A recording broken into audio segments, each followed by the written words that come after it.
Hey everybody, this is Austin Peachy here, and we are very excited to have yet another live interview for you guys. Unfortunately, today Tasha won't be joining us, but she will be watching us. So, hi Tasha. Wait a minute. So she can watch, but she can't, you know. What's up with that? Well, she has something with her driving test soon, Oh, which well, congratulations I to have her then. to, yeah, I have to drive her to it after we're done here. But hopefully next time she'll be able to join us. Yeah. Okay. Well, for you guys watching, make sure to post your questions on the YouTube comments page or also on the event page.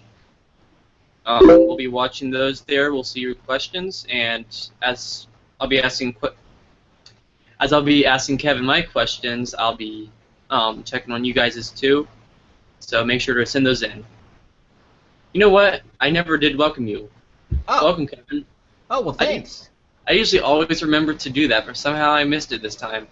Well, I'm distracted because I'm looking at what I look like on YouTube right now, and it's pretty cool. Okay. But I'm gonna close out of that so I can focus All right. on the family. All right. We'll go ahead and ask the first question, which this interview is somewhat about Odyssey, mostly about Odyssey. So we'll go ahead and ask, what was your first introduction to AIO? Hmm. I don't know because it was so long ago. It was pretty early on though in my life. Probably some of the earliest memories would be getting an Adventures in Odyssey tape from Chick-fil-A as a kids meal prize. But I also remember having the videotapes when I was a kid, and I used to watch the first one and the second one. So the one about um, the time, not the time machine, but he basically turns the imagination station into like an evil time machine. The Night Travelers. That's it. Yeah, and then the race to the finish, Flight to a Finish. flight to the finish. There we go. Yeah, I used to watch those over and over. So that was kind of the earlier introductions for me, and then outside of that, I enjoyed it as a teenager more.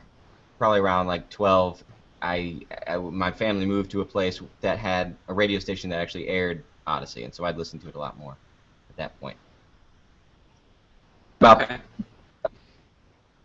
All right. Our next question. I have to find the tab for it. Okay. What? Well, I wanted to ask you what your favorite episode was, but that's such a very common question and very hard question to answer, so I decided to just ask you, what do you think is your least favorite AIO episode? hmm, that's probably equally as hard because they're all so great. But I would say like probably the split episodes, that era of Odyssey, any of those, the one where they create the Mr. Whitaker robot idol thing, I thought Yeah. was a little far fetched, and it really felt like Odyssey was kind of derailing at that point. They've done so many like fantastic, like believable episodes that was almost it was kind of dumb. I thought. Yeah. Well, I know some were like that. Some I did enjoy, like one they never really released was Career Moves, where Nathaniel worked at Electric Palace, and also The Long Road Home with Aubrey, trying to get away from the Timothy Center. But even with those good ones, it was hard to really make it the best it could be. I think it could be better if it's like an actual longer episode. Yeah, And if, I think it made Odyssey feel more like a cartoon, like with two 11-minute parts, whatever, like two separate different stories. yeah, yeah. I agree. I felt like it was much more cartoony at that point, and maybe that was the point because maybe they wanted to get uh, you know people more looking at Odyssey as a cartoon. I know soon after that, Phil Lawler moved into doing Jungle Jam and stuff. So, which is Yeah. much more cartoony. Well, he did most of Jungle Gym, I think, before that, but around the time he just, when we asked him about it, he said, yeah, he felt that he needed to get away from the show for a while. But it's so cool that he's going back now in more capacity. Yeah. Hey, everybody. This is Austin Peachy here, and we are very excited to have yet another live interview for you guys.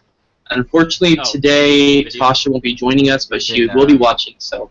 Hi, Tasha. Wait a minute. So she can watch, but she can't, you know. Do any of you out there what's up with that? Well, can't hear us or something.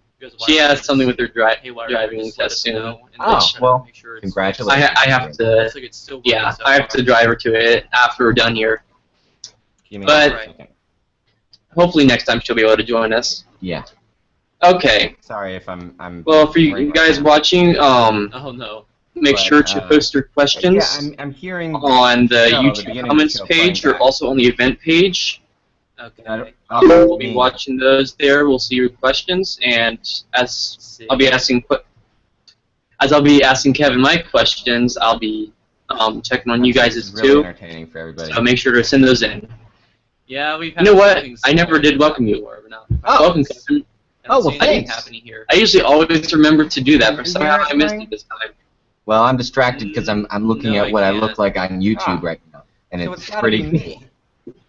Okay. Yeah, I'm going to close out of that so I can focus. And yeah, I'm hearing on the family. What's happening in my brain? All right. We'll go ahead and ask the first question, which this interview is somewhat about Odyssey, mostly about Odyssey, so we'll go ahead and ask, what was your first introduction to AIO? You know, I don't know because it was so long ago. It was pretty early on, though, in my life. Probably it's so distracting. Okay, it stopped now. Okay. All right, good. Let's do this. All right. Did you have another question? Next question? Oh yeah, I was doing the introduction to it, but you cut me off. But that's okay. I'm sorry. No, you're fine. Because I was hearing you at the same volume as I was hearing the show actually playing in my headphones, like the beginning of the show. So I'm hearing you saying, "Hey, welcome to the show," and I'm hearing you asking me a question. I'm like, well, but we're good now. Yeah, hopefully. Yeah. All right. Well, back to the question. One of the reasons that we're here to talk about is one of your, I guess, best claim to fame is the Ceiling Fan podcast. Hey. Well, for those that do know and don't know, would you go ahead and tell us about the beginnings of the Ceiling Fan? Yeah. It's interesting because, as I said, I was a big fan of Adventures in Odyssey. Like, I wasn't as big of a fan as now I realize there's a lot of people who are even bigger fans than I ever was. But I always had a respect for the show, especially because of the production quality of the show. And so I went to college for broadcast media, and I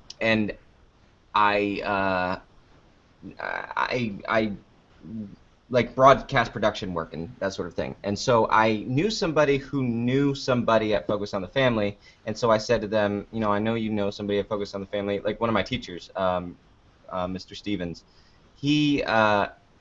And he said, well, I used to know somebody, but I don't even know if they work there anymore. But then he got an email from Steve Ryder, who worked at Focus on the Family, who now doesn't work there, but at the time he was the main editor for the daily broadcast. He had emailed several colleges looking for intern possibilities. And so I ended up, through a pretty cool series of events, doing an internship at Focus on the Family. While there, I met Nathan Hubler and some other cool people who worked for Odyssey. So my internship was actually with the daily broadcast. But because Nathan Hubler was my roommate when I was interning, I got to get involved a lot with Odyssey as well. And because of that, I got to learn a lot about Adventures in Odyssey and the Odyssey podcasts that were out there at the time. There was the unofficial Adventures in Odyssey podcast, and I'd been wanting to start a podcast for a while, and I was like, well, I bet I could make an Odyssey podcast, and so I did. And now I've been doing it for 6 years and just haven't stopped. I mean, if you can call stopping not putting out episodes, but every 6 months, then I guess I've stopped. But technically, I haven't stopped. Yeah, hopefully you never do. Yeah. Yeah. Because we want to see Ethan actually grow up and have kids and see if there's this kid as annoying as he is. If he survives. I mean, he may not even survive the next episode. Well, that's right. Well, I guess may be... kind of spoiler for those people that haven't been listening to it, but if you haven't, then you're really missing out. You are missing out. He may die next episode, and then I won't have to ever make an episode again.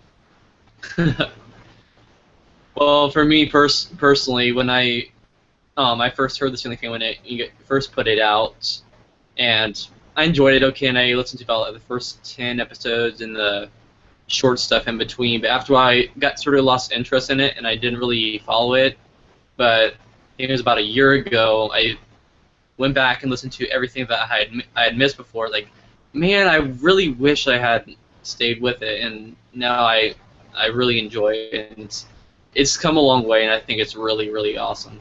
Well, that was a big victory for me, actually, whenever you messaged me and said you had started listening, because I knew you hadn't been listening.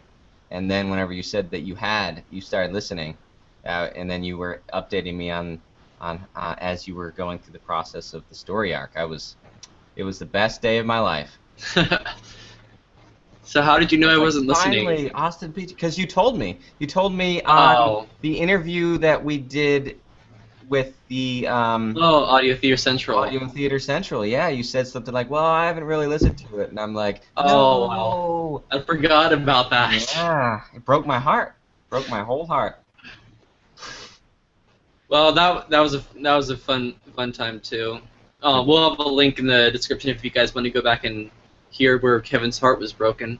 Mm-hmm. But that was pretty fun. That's one of the reasons I wanted to do this interview. It's been a long time coming. Yeah, I remember that was a long time. That was what, 3 years ago at least? Something like that, I think. Man, oh man. But anyway, you think the ceiling fan could go on without Ethan?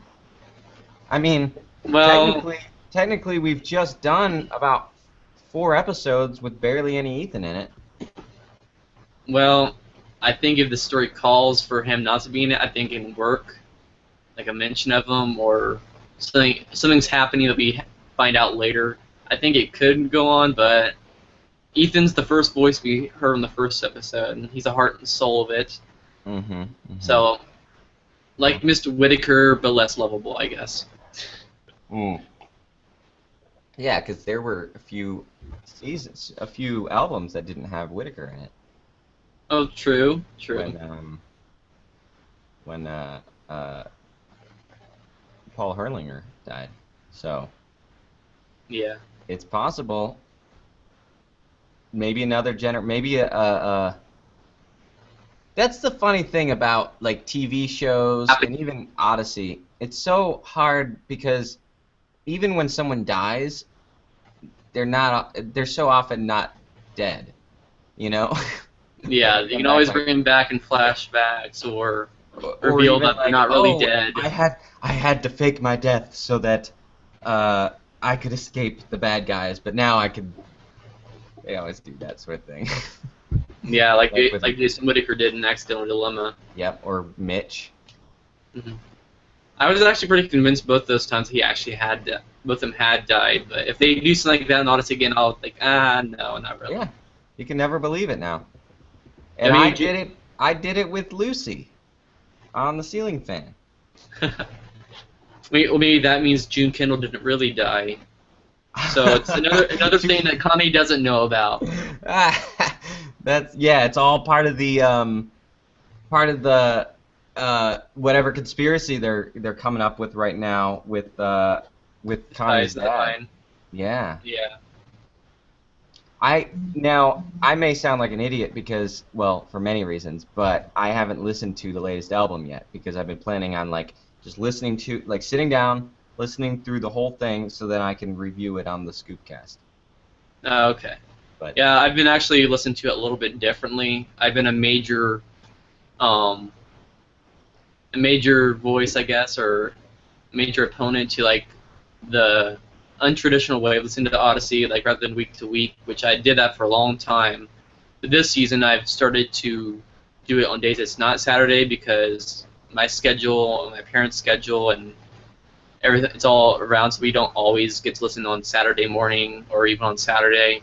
So I've listened to me something like twice a week. Maybe one time I listened to like 2 episodes a day, but I'm not. I don't think I'm even a little over halfway through it, but I still have episodes left. But it's really good so far. is it? Okay. Well, I'll listen to it soon enough. So more questions? Yep. We have one here from Ryan Matlock, and he wants to know what your favorite Odyssey character is. Man, I don't know. I think um I think Connie is a classic Odyssey character that I really like. And Jason Whittaker, just the realism in the acting of that character. I really like uh I like how while he's a Christian, he just seems very real, and he makes mistakes or decisions that he's kind of an anti-hero sometimes, where like he'll put his job above like his faith and then realize that that was a mistake. And I don't know.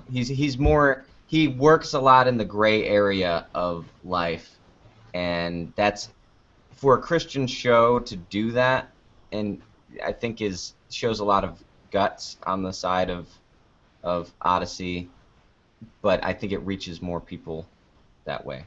It definitely affects me because it's not just, well, here's the good guys and they're Christians, and here's the bad guys and they're not Christians, and I like that they kind of work in that gray area, contemplating like, well, what here's my job, and that's to lie to people, and is that right or wrong, and how do we not get lost in the labyrinth, and that sort of thing. I think that's very fascinating. And then Connie, I as a classic, like, just she's had the best emotional episodes, and I always enjoy a good emotional episode. Yeah, I think that also hinges a lot on the actors too. Like Kay Lee has done an impressive job. I mean, she's won several Avery Awards, like the last few, pretty much almost every Avery Awards. But I think probably the most well-deserved one was for album 57 with life expectancy, which I think is one of her best episodes. And I think the writers understand which ones can handle certain things and what kind of emotions they can bring out through their voice. And I think Kaylee just one of those really, really excellent actors that can do that. Yeah, definitely. And she's a really nice person. Yep. She was the last one that we interviewed live like this. Oh yeah. You know, also, the new actress who plays Connie's sister, Shona. Kennedy.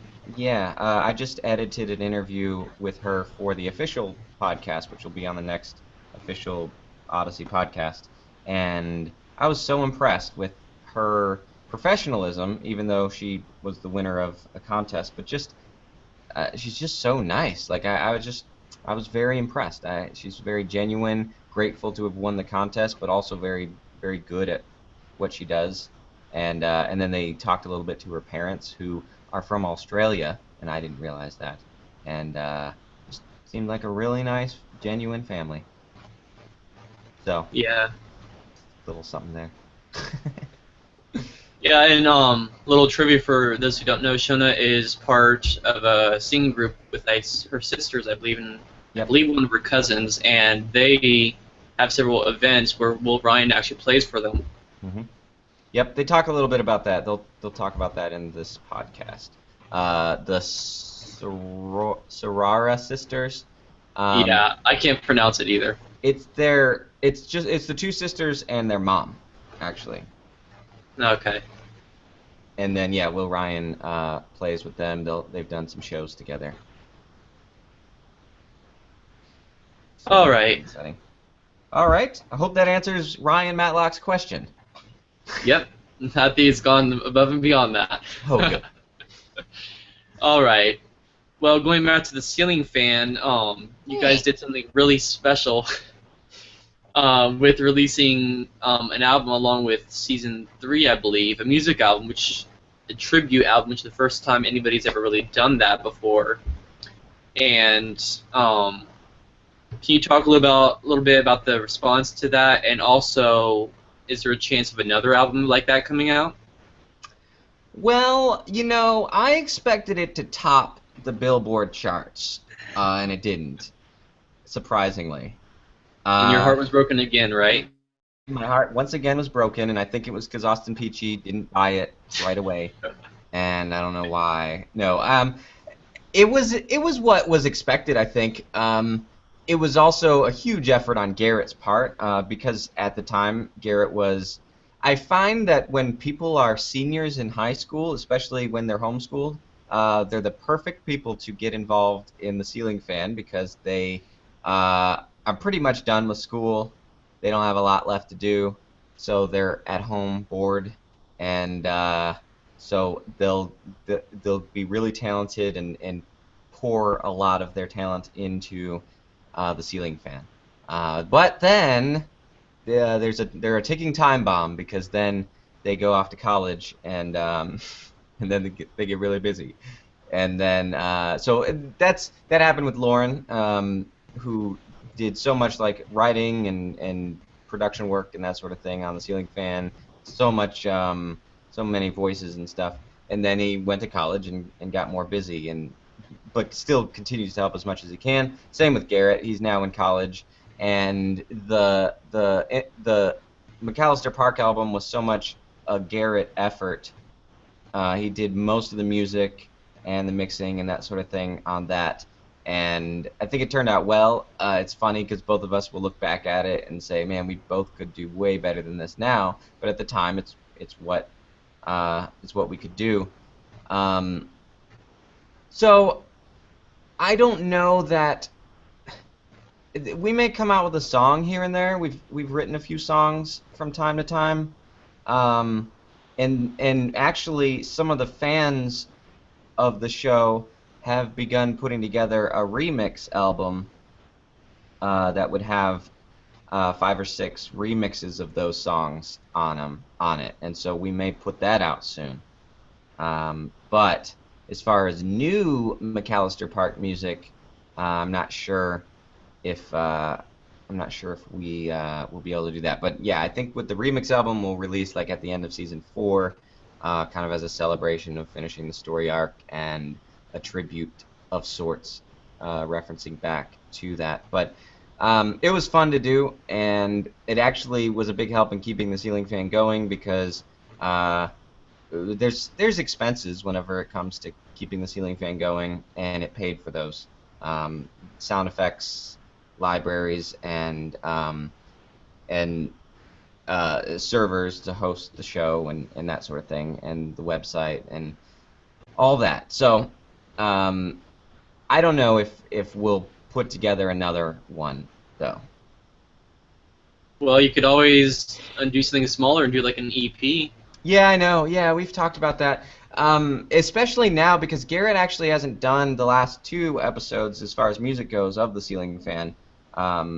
It's been Natasha Green, who also Chris Green has been helping with writing, and he's kind of like a new Garrett or Lauren who is putting a lot of effort into helping out the show, and he's really talented. But he's very talented with music as well, and so we may put we all may work together and put something out. I don't know that Garrett will be involved in those. I don't think he's as interested as he used to be, which is fine. I mean, I'm really excited for him because he's Yeah, a little background about the ceiling fan. The idea of the ceiling fan initially was for me to be able to create something that whenever I left my internship at Focus, I would be able to continue like practicing and learning new things, uh, springboarding off of all that I'd learned in my internship. So kind of this grassroots, homegrown internship. And what's great about it is that it's continued to do that not only for myself in terms of like learning sound design and practicing writing and that sort of stuff, but also for other people like Lauren and Garrett and other people who've been involved. So if the people who help out with the ceiling fan just stay with the ceiling fan, I'll be disappointed. If they uh, grow out of the ceiling fan, that's the idea of an internship. You're not supposed to like stay at your internship your whole life.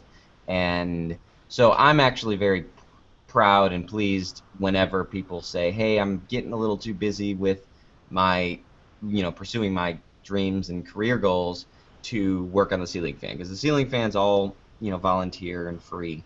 And so I'm actually very happy. It's like my children are leaving the nest. So I'm I don't mind, but that's why I think Garrett probably won't be involved because he's so busy doing other better things. So, All right. I hope that answers that question.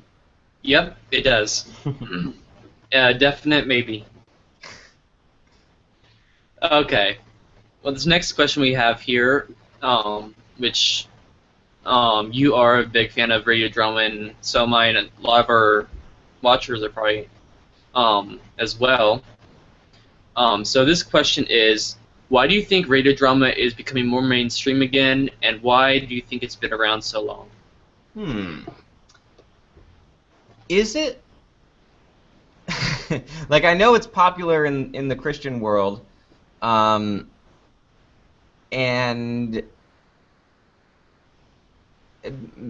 I think that it's different. Like, I don't know. That's a weird question because, no offense to the person who asked it. But, Actually, that was me that made it up. oh, well then, offense intended. No, I think that the ability to tell people about audio drama has grown. It's funny because the ceiling fan, for example, isn't really, to me, I don't consider it audio drama. I consider it a podcast that incorporates audio drama because it's not something that you couldn't. People have said, "Hey, you should put the ceiling fan on the radio," and I think about that, and I think that would be impossible to do because it's the type of show that knows what it is and knows that it's a podcast. We did an episode where I don't know if you watched our live show episode. I heard the recorded version, and I saw bits and pieces of the video of it. Yeah. It's funny because in that show, we comedically go back in time, and fans had often asked, like, "Hey, how come there was no episode 33?" I think it was 33. And it was the Christmas episode, but because it wasn't labeled 33, they thought that we skipped that episode. And so what we did is we went back in time and re-recorded that episode, and I released it under the date of the date that episode should have come out.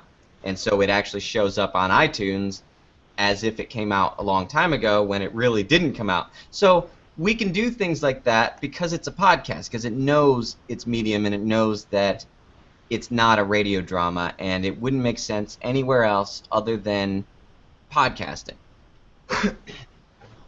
But see, I like that because I'm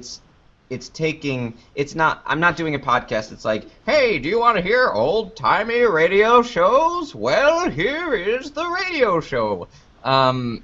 It's not really necessarily a nostalgic show. It's a show that is it is what it is for the time that it is, and I think in that we'll see a resurgence. It's just like kind of YouTube, to me, is kind of the public access TV of our modern generation, where there was a time whenever people anybody could have a show on local television, on public access television.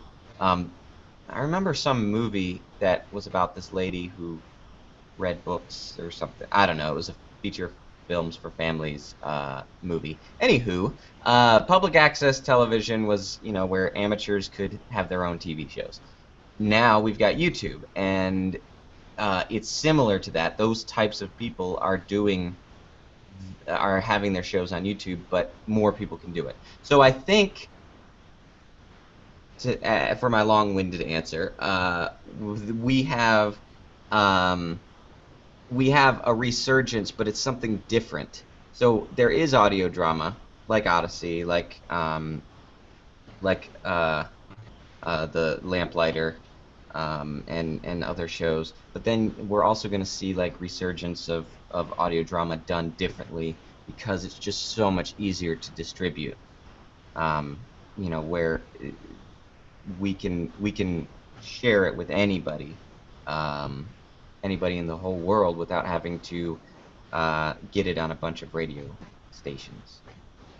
Yeah, and that's just with the form of television then and the form of radio then. It's all now anybody can do it pretty much. Like this what we're doing right here. Like back 30 years ago, people would say that's impossible. Like you have to have your own TV station, have to pay people to do it and all that. And this is so much different. And like even just producing a short film or a radio drama, it's easier.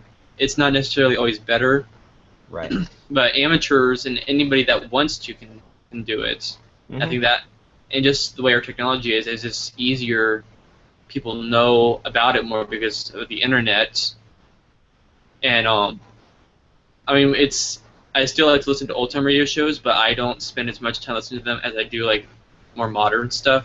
Yeah. And if you just go back and listen to it, it seems kind of corny sometimes. I mean, and then people really took it seriously. Yeah. Which, with one of the audio dramas that I produced, which Kevin, by the way, did a great job playing in that. It was with Skye Weldon, and that was basically a whole parody on the kind of Western genre from those old-time radio shows, like poking fun at the different cliches and that kind of thing. At the same time, is my amateur me, but showing the real modern way that we can do and make these kind of things. Exactly. All right. Well, okay. Just a note on that. Have you ever released that outside of that last episode? Yeah, actually, this past summer, I released the 3 that I've made: Officer PGPI, Sibling Spies, and Skye Weldon. I released this to my SoundCloud. Okay, good. So people can listen to it and then download it, because I think those really stand alone by themselves. And since we're not doing the podcast anymore, it's less of a draw for people to go back and listen to old episodes rather than have something just right by itself. Right. It's hard to find it inside of that 3-hour episode. Yeah. Because I want to listen to it, and I listened to the 3-hour episode in parts though. Mm-hmm. Especially your part, right? Right. That's the most important part. Of course. All right. Well, if you're just joining us, we're still talking with Kevin McCreary, and if you have a question, yep. He's right in front of you. And later on, we'll be having a lightning round of questions. We'll be asking Kevin some really quick answers, and he'll have 10 seconds to answer them. So if you want a question like that answered, make sure to go ahead and do it now. I shaved off my soul patch. If anybody noticed. Yeah. I just did now. My trademark soul patch. It's gone. How much did you get for it? Yeah, I gave it to Locks of Love. They were like, "What? Wait, what did you do that for?" All right, I'm ready for your next question. I saw there's a question right here in the question section. Yes, I'm going to be doing that later when we talk about Say Goodnight Kevin. Oh, okay. All right. And thank you to the person that sent that in. Mustard Seed Faith Media. Yep. All right. Well, talking about your experiences being an internship after college, what do you think is the most important thing that you learned while you're at college? How college is a waste of time. No, I'm half kidding. 'Cause It's a it was waste of money. it's a waste of, oh my goodness, yeah, it is. I'm still paying student loans. Um, College, I just think about what if, see, you don't know this until after college, so maybe I needed college to know this. But if you think about how you're spending money and spending 4 years learning something, if you offered to work for somebody for free for 4 years, you would still come out ahead because you wouldn't be spending all that money and you would be still learning. I think about that and think I bet that would have been better. But that being said, I probably wouldn't have the connections that I have now if I hadn't gone to college and made the friendships and whatnot. And I wouldn't know my girlfriend who I met in college. So that was fine. Learning in college, we had a radio station in college, and I learned how to do radio production there. And so that I would say, since I'm still doing that and making money doing that, that's probably the biggest thing that I learned. All right. And how important an internship is. All right. We just got a question here from Matthew Bird, and he wants to know what's going on with early recordings. What isn't going on? I put that show I put that show out uh, once a year, but this year I put out two. So it's such a goofy show because it doesn't. It's so like meta. It's like you have to know who I am, and then you even then probably won't like it because it's like I don't know.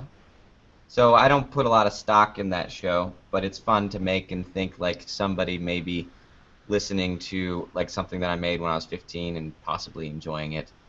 Uh, so that's what's going on with it. I don't know what I'll do next. I think I made a CD called Nothing for Something, which was a solo album that I made in like freshman year in college. And it's not that funny.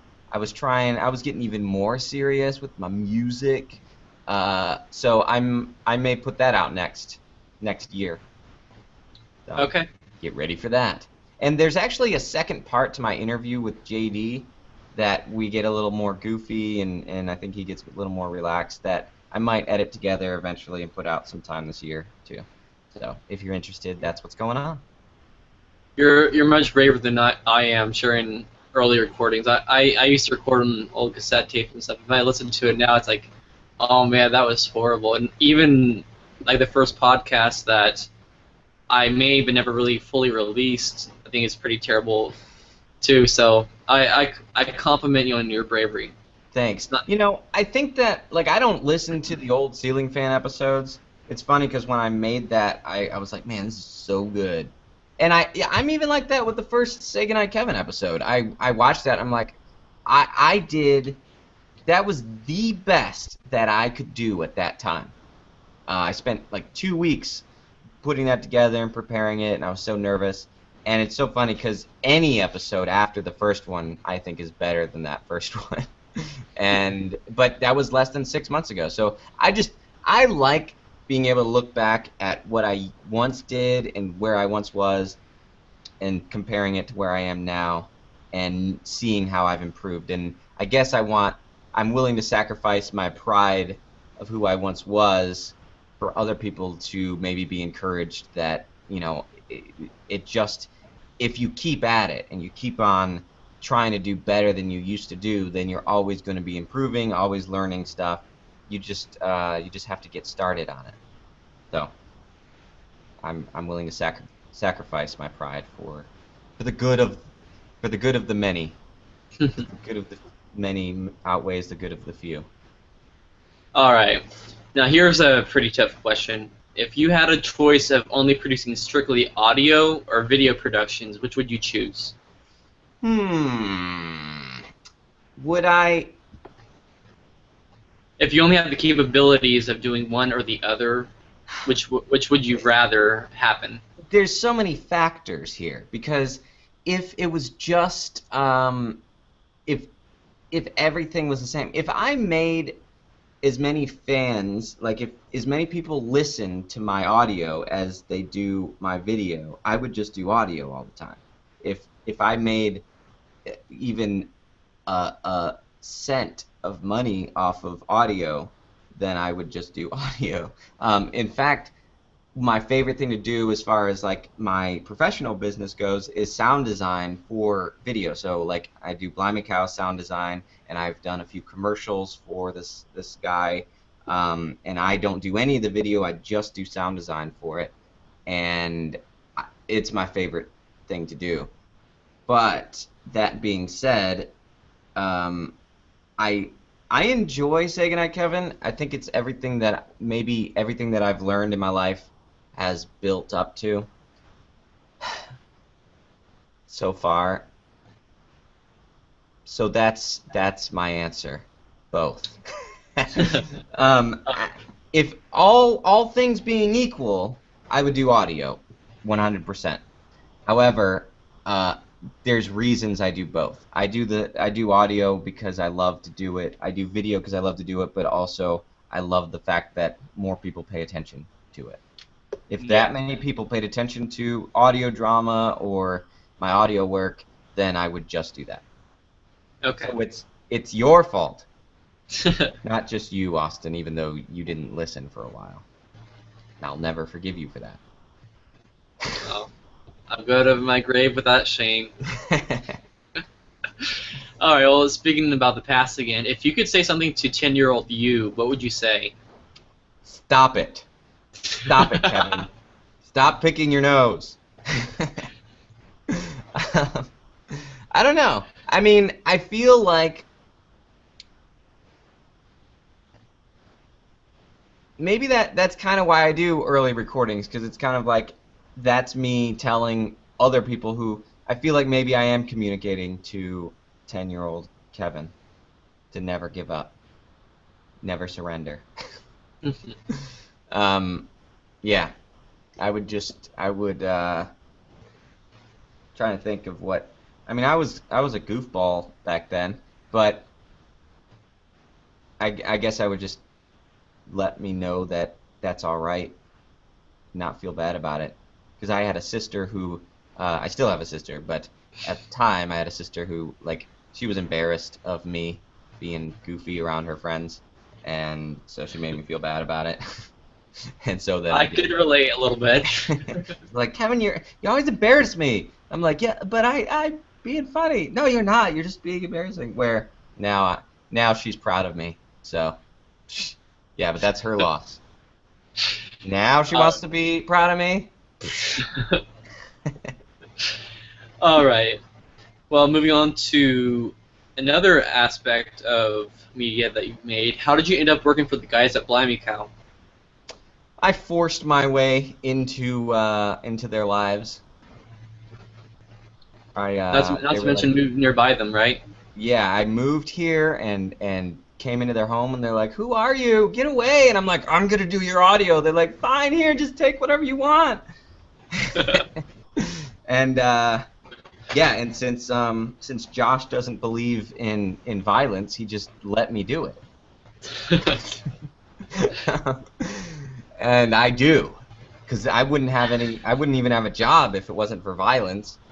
Um, no, I met Josh, interestingly enough, at the 25th anniversary live show of Adventures in Odyssey, and I always thought at the time and a little bit before then that had I started a YouTube channel instead of the Ceiling Fan at the time that I started the Ceiling Fan, then I'd be a superstar. I'd be super famous by now. And so I always looked up to and respected people who had started YouTube channels at that time.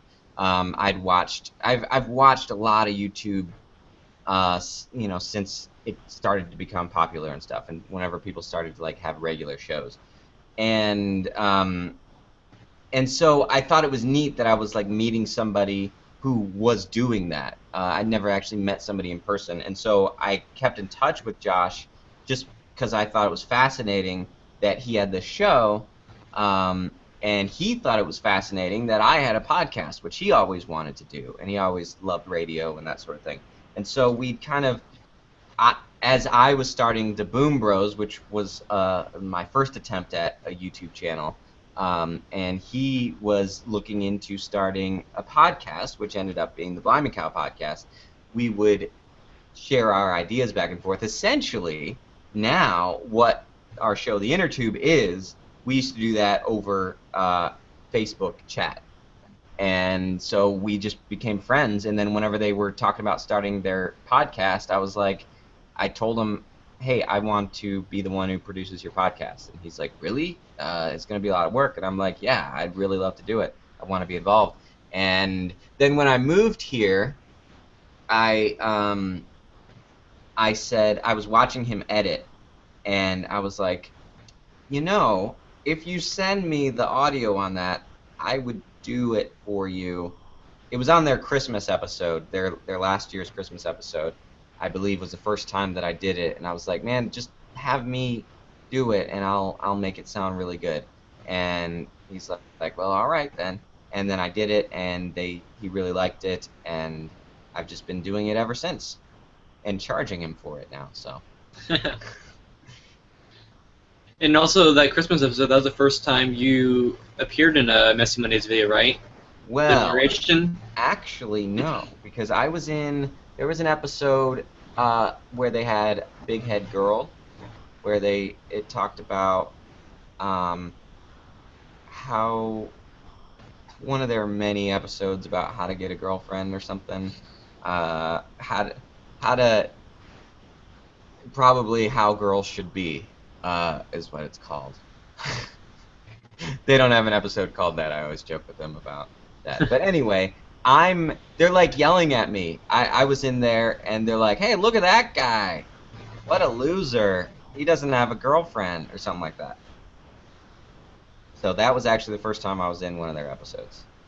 And then you decided to get a girlfriend after that? Yeah, I was like, well, fine. You know what? Now I have one. What about that? And Josh was like, it was just a character, Kevin. We weren't really. I was like, what do you mean? I didn't even know they were filming me. I had to sit on a stool, so I'm actually much shorter because I don't fit into their set. That was at their parents' house, and I didn't fit then. And now I still don't fit. They have to like adjust the camera and stuff because everyone who's usually on Blimey Cow is a good like 3 feet shorter than me. So yeah. All right. little a little trivia there. Yep. All right. Moving on to your most recent endeavor. What prompted you to make Say Goodnight Kevin? Well, because Josh was being mean to me, and I was like, fine, I'll just start my own show. No. I assume you two made up since you allowed him in yours. Yeah. I was like, well, I guess I'm being a little trite, and so, but no, it was. I think the biggest thing was that when they did their campaign, their Kickstarter campaign, Josh was like, hey, since you helped us out on the promo for this, what do you want us to promote? And I didn't know what I wanted them to promote of mine because I didn't have anything other than the ceiling fan, but the ceiling fan's very hard to like promote to people who don't know what Adventures in Odyssey is. And I realized I wanted something that that was mine, that I could point to and say, this is what I do, somewhere where I could use my talents and have creative control over it. And that's when I started, that's when the idea of Say Goodnight Kevin happened, and it was just, originally it was just going to be a vlog, like me just on my webcam talking about stuff. you know, something like a creative outlet. And Josh said, "Hey, that's awesome. If you start something, then we'll promote it on Blimey Cow." And that's when it like became huge in my brain. I was like, "Oh my goodness, if this is going to get promoted on Blimey Cow, then I better make it really good." And so, since I can't make it really good, I decided to do what, you know, you can see on my channel. And I, it was just, I had all these ideas. I was working at Juice Nashville at the time and had all these ideas that, like just kind of rants that I wanted to talk about or something, and they really didn't necessarily work for Blimey Cow, which that's what's interesting and fun is that initially when I was starting it, I was thinking, like both Josh and I were thinking, this is going to be hard because we're gonna like not be able to share ideas with each other anymore. And we really both kind of now still recognize like the differences between the two shows. That like if I have an idea that kind of immediately we know that, well, this idea would work for Blimey Cow, and so here's some ideas for you, and this idea would work for Say Goodnight Kevin, and so we share ideas, and he's like, dude, you should do this on your show, and it's never an idea that would work. Like we know instinctively what would work on Blimey Cow and what would work on Say Goodnight Kevin, and there's that slight difference there where uh, kind of the difference in Josh's personality and my personality shine through on our two shows, where I'm, you know, a really nice, kind, fun, loving guy, and Josh is a total jerk and mean and just loves to start controversies and fights and stuff. So, no, I think they're. It's hard to explain the difference, but I feel like you can feel the difference. I think Josh teaches more lessons and I don't know. It's funny and serious and I think it's better put together. It's more structured. Mine can be a little more sporadic, like this interview. Way to go there. Full circle. All right. Speaking about saying goodnight, Kevin, again, what is your favorite episode so far of Say Goodnight, Kevin? And that was submitted by Ryan Matlock. Ryan Matlock, man, he's a good guy. Yep. Whew. I don't know, my favorite episode, I really like the one about the movies, where Josh is the whale, for the Free Willy thing. Like that, to me, is my favorite as far as like production and stuff. It was just, I still laugh at that. I'm proud of every episode. So there you go. Usually the latest one is always my favorite. Mm-hmm. I think one of my favorite episodes was Everybody's a Terrible Driver Except for Me, because I could relate so much to that, like the way people drive, and especially since I've moved to Oklahoma from New Mexico, I've seen so much more of that kind of thing, like people always in a hurry, Yeah, and cutting you off and all that. So I really I laughed out loud several times from that. And of course, the episode where I realized you were wearing the same shirt as me is one of my favorites too. that was so funny. I never wear that shirt though. I just wear it. There's a lot of what I found is there's a lot of shirts I can wear on the show that may be a little too small for me, but it works okay. But they don't work out in public because they ride up too much. So I can wear a shirt that's too short for me because you don't see the bottom of the shirt anyway. So in reality, I have like this crazy midriff where my belly button's showing. It's very unseemly. Oh man, I can get that image on my head now. Now every time you watch, you're like, oh, I can't even watch a show anymore. All right, I'll let you. I know I'm causing you to run later than you expected. Oh, that's okay. I think we still have some time left. All right, another question from Ryan. What is the hardest part of the video making process? I think the toughest part is coming up with an idea. Like, and it's not like I got lists and lists of ideas. And some days you'll just look at the list and say, I don't know what I'm going to do with this. Or, I don't want to rush this, because every video's rushed. And you're like, oh, I don't want to rush this. I'll wait for a day when I get started like a week early and do that idea because I want it to be really good. So that's the hardest part, is thinking, well, what idea am I going to use this week? because once you start, like once I start working on one, it just it moves from there. Like once I get an idea, I start the script. I'm like, all right, now I get to record this. I do it. I'm editing. It just the ball starts rolling, and then you're moving along until it's done. Um, the worst, yeah, the worst part is whenever like last week with the healthcare thing. That was one of those ideas where I was like, I can't rush this, and then I ended up.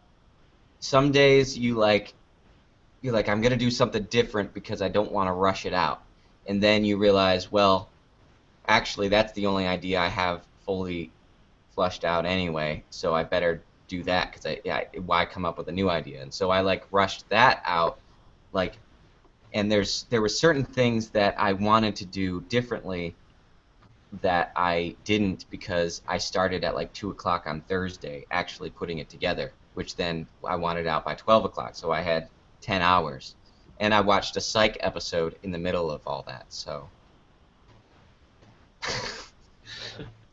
Okay, and coming off that topic, so say healthcare one, we have a question from earlier from Mustard Seed Faith Media.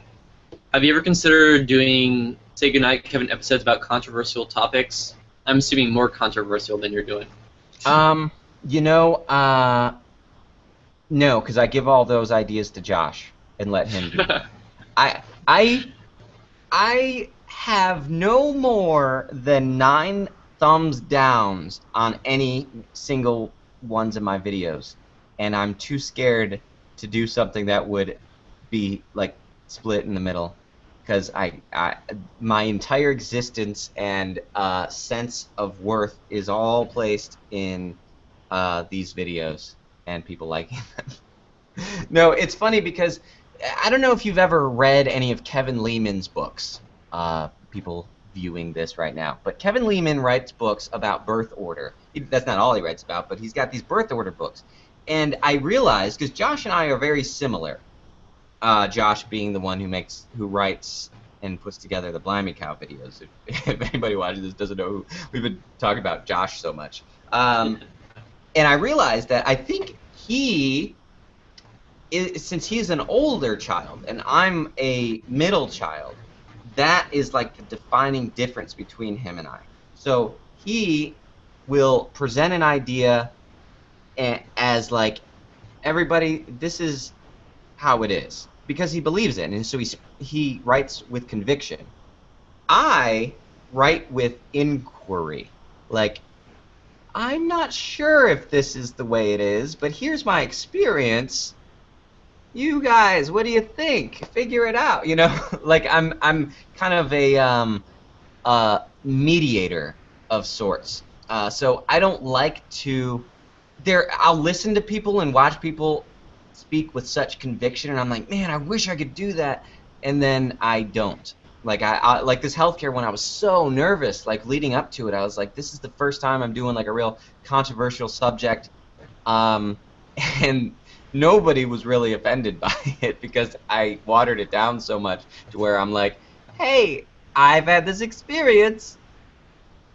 You know, I had a whole like monologue about this is the way it needs to be. Here are my conservative views about this, and I do have very strong views about stuff. But those are views that like I've explored and come to on my own, and I kind of want to like allow other people to come to those ideas on their own. So there's topics, man. I've got this one that is about a very controversial subject, and I'm not going to say what it is, but I feel like it's something that needs to be said, and so often I like come back to it, and then I'm like, I can't do it. So I've told Josh that, and Carmen and other people that like, if I do this for 5 years, then I'll do that video in 5 years. But I think I could handle it with tact. But so yes, I've thought about it. I've considered it, and I've got several things. I've got one about smoking that I've thought about doing that is more funny than anything. Essentially, I'll give away a little secret. I come to the conclusion that it's not smoking. Like, it's not that am necessarily that, like, it's about how I don't smoke, and it's not so much that I don't want to smoke, not that I do, but that I just don't want to, like, stand out in the cold. Like, I just don't like being cold. Because it was inspired by, I was driving one day on this pretty cold day, and I saw somebody smoking with their window down, and I'm like, there's no way, like, to have this thing that you have to do, that you're allowing cold air to hit your face just so you can do this habit. There's no way I could do that. So that's what keeps me from smoking.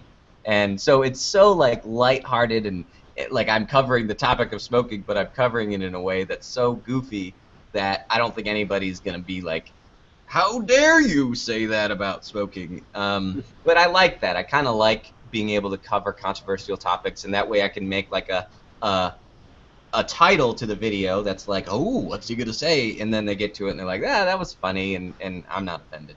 So hopefully that answers that question. Yep, I think it does. All right. Oh, someone asked what my favorite color is.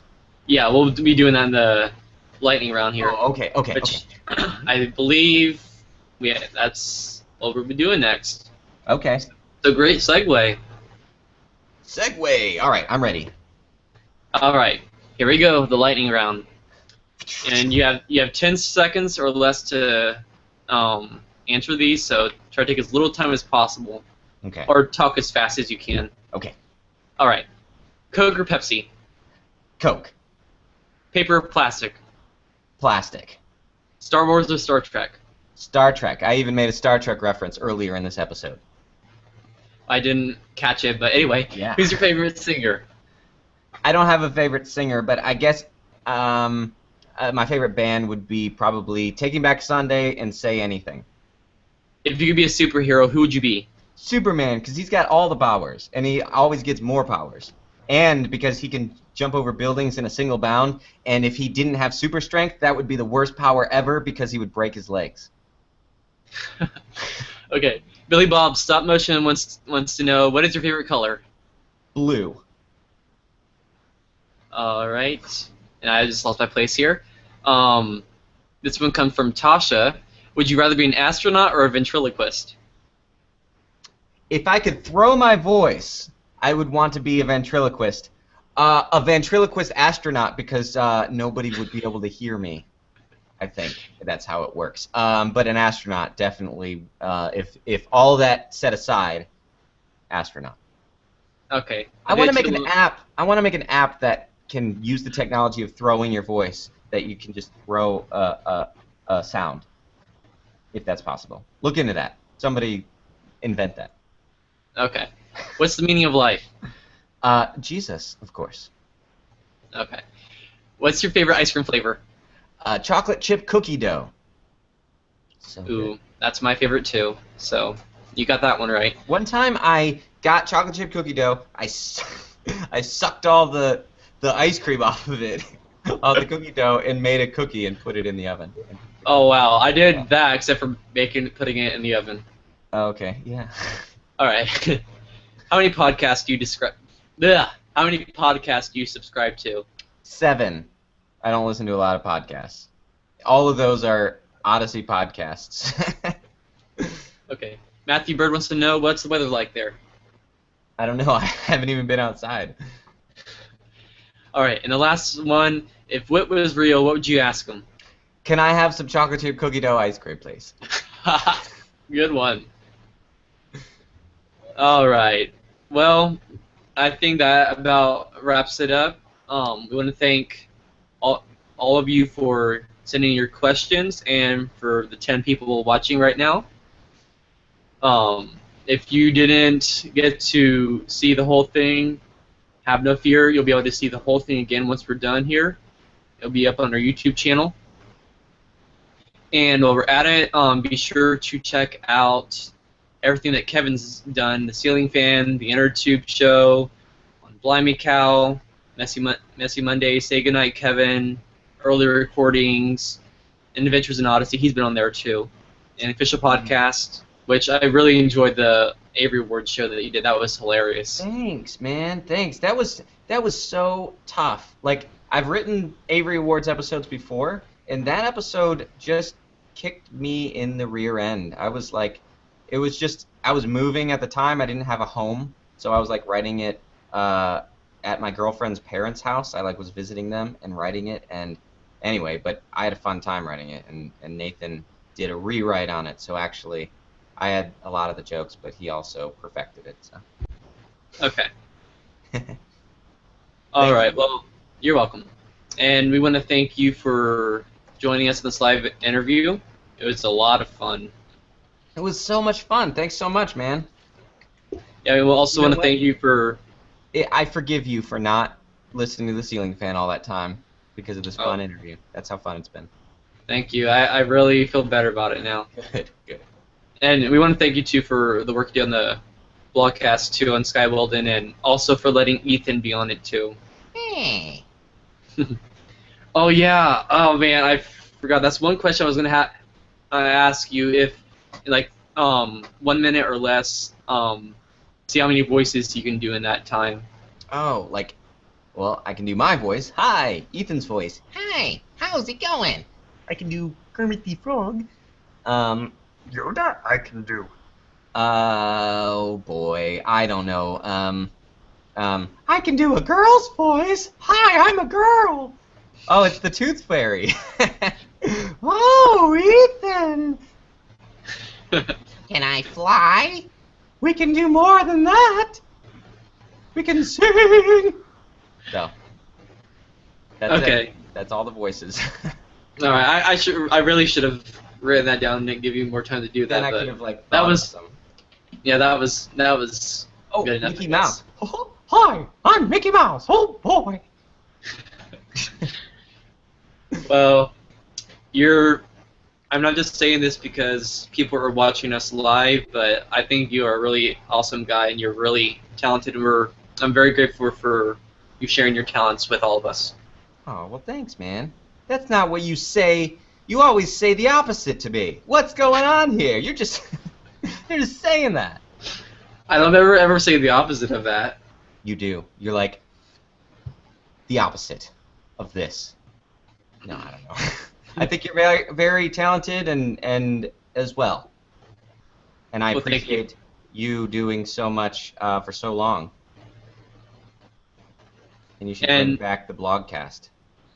Well, I have thought about that, but I think it's branched off into more things. We maybe someday do a reunion show or something like that. Something. But, yep.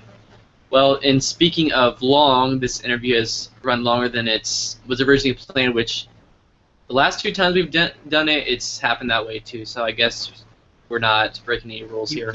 You keep on interviewing talkative people. I mean, you got me, Katie Lee. Boy, when Katie Lee and when I interview her, it's just like 8 hours. So. Well, Google Hangouts only allows us to do a live Hangouts on air for 8 hours, so I don't think we could go any more than that. No, probably not. All right. Well, thanks so much. Yeah, thanks so much, Kevin. It's been really fun. Thank you, everybody, for watching and sending in questions. Make sure to share this video once you're done watching, and if you missed any parts, go back and watch it. And we couldn't have Kevin leave without saying his signature phrase, so would you oblige us? Good night, everyone.